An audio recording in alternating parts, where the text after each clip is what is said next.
Look at how good this jacket looks. I love that you're a Giants fan and I'm a Raiders fan, and we get to celebrate football together. Oh. There shouldn't be any hate in football. Anyway, hey folks, welcome back to the Basement Show. I'll watch teams I'm not. Of course. I appreciate the athleticism. I root for your team. You root for my team. I do. Yeah, of course you do. Anywho, welcome back to the Basement Show podcast. Short. All right, T. Let's laugh and have fun. Take it away. Okay. I'm going to take a nap. Oh, hey! All right, you can get your nap after. Quick prelude to this story. When I was a little kid, there was a show called That's Incredible. And for the YouTube version of the show, hopefully I will have an insert of That's Incredible right here. Of course you will. On tonight's edition of That's Incredible.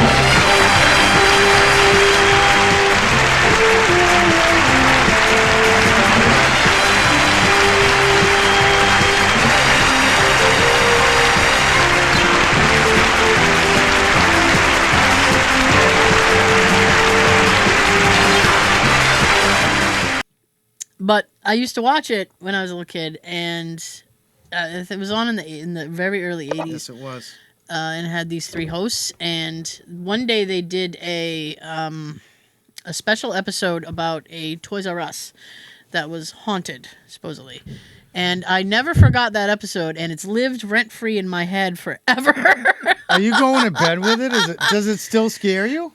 It doesn't scare me per se. It's just, it was a very strange, I think you can find the episode on YouTube, but you don't have to look for it because that's what we're going to talk about in this short right now. Yeah, why do you always have to be smart? But the one that really scared everybody turned up at a Toys R Us. This seemingly normal toy store is a popular place for local kids. There are those who claim that it's a favorite haunt of a very playful ghost. Could a ghost be lurking here in this irresistible playground?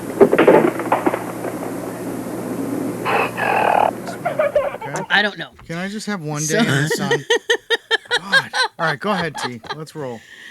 So this is about the haunting of the Toys R Us in Sunnyvale, California. Oh, that's Okay. right. Okay. I'm just writing it down to look it up later. Okay. Since the Sunnyvale Toys R Us store opened in the early 70s, staff and customers have experienced a wide range of strange goings-on. The photograph you see that I will put right here was taken during a seance held at the store for a television show that was looking into the haunting. That's incredible. Taken with an infrared sensitive camera, the photo shows a seated group together with a figure standing in the back watching. No one present remembers seeing anyone standing during the seance, and the other cameras shooting the same view all failed to capture this picture. Staff and customers alike at Sunnyvale Toys R Us store have experienced what they believe is a haunting. It is not just one or two staff members, but many. Some of the more common strange events that occur involve staff hearing names whispered to them, cold breezes, and objects moving on their own accord. Taps would turn on by themselves in the woman's restroom, and many of the store's female employees had experienced something unseen playing with their hair. Don't touch me! Yeah, I don't consent! That's weird. It is never anything violent, and it does not seem to target anyone in particular, besides mainly women. Staff who have come to terms with the idea that their store is haunted regard it as a friendly, if little mischievous, presence. But when the phenomena was first beginning to be experienced back in the 70s, it did take the staff unawares. As you would expect, the staff were a little freaked out by a strange poltergeist happening, so some outside help was sought. As word got around, local newspapers started covering the story, and in 1978, they brought in renowned, respected psychic medium Sylvia Brown to make contact and try to work out what was going on and who the spirit may be. Sylvia Brown was able to make contact and identify the spirit was found to be Johnny Johnson. Can you imagine? Johnny Johnson. That sounds like a blues player's name. Like, hello, everybody. I'm Johnny Johnson. Yeah. I'm gonna play something for you tonight that I can't remember.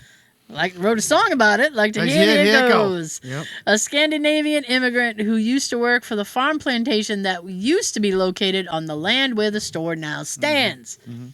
Luckily, plenty of research has been done on the plantation itself, and some facts can be confirmed about this story. In 1844, a man named Martin Murphy traveled to California via covered wagon pulled by oxen. His party was the first to cross the Sierras in such a fashion, and settled in what was now Sunnyvale. You have died of dysentery. Oh, welcome. Running the Oregon Trail. That's right, full of germs. Murphy set up a ranch/plantation when he needed a few employees to work the land and its resources. He hired Johann Johnson, or Johnny Johnson. Johnny fell in love with Murphy's daughter Elizabeth, but she rejected him. Ooh, tough break, son. Johnny's bad luck was not complete until he was infected with encephalitis and was left slightly brain damaged as a result. Luckily, he was still capable of working on the ranch. However, he was given the nickname Crazy Johnny thereafter. Ooh. That's just so mean. That is mean. It was 1884, while he was chopping wood, that Johnny accidentally smashed himself with the axe and bled to death alone near the orchard. Was he on warfarin or something? I don't know. Because I am. I don't know. Yeah.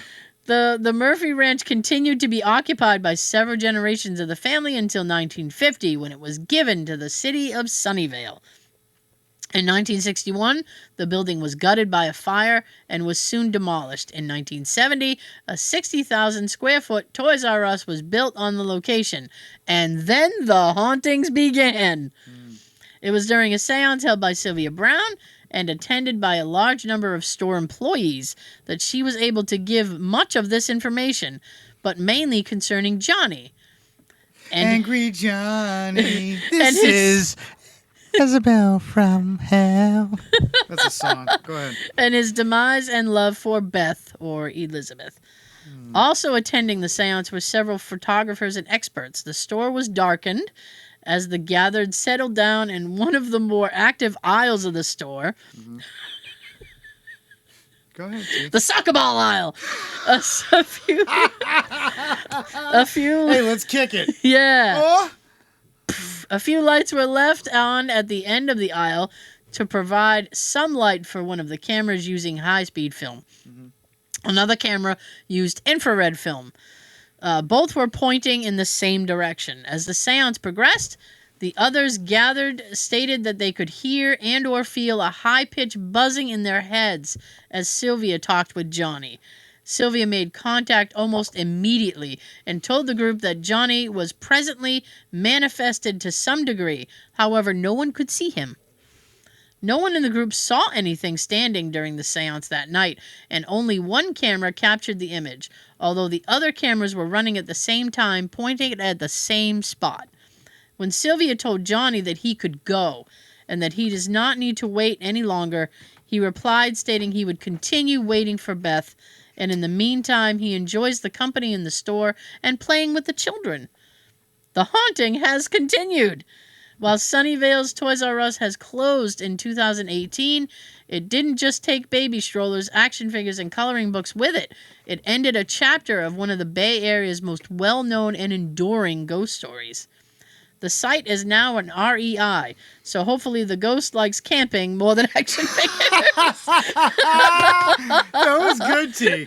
That was good. I like that. You're so fun. So join hands, light a candle, and ring the bell to be notified when we upload new mediocre content. Don't let the like button be lonely. No. Be sure to hit that as well. Right. Also, if you're feeling generous, be sure to share and subscribe. Yep. And what's happening next week? Oh, we got a full episode, T. Full episode. Jump on your giraffes and get on down the basement. Coming in hot. That's right, Jeffrey.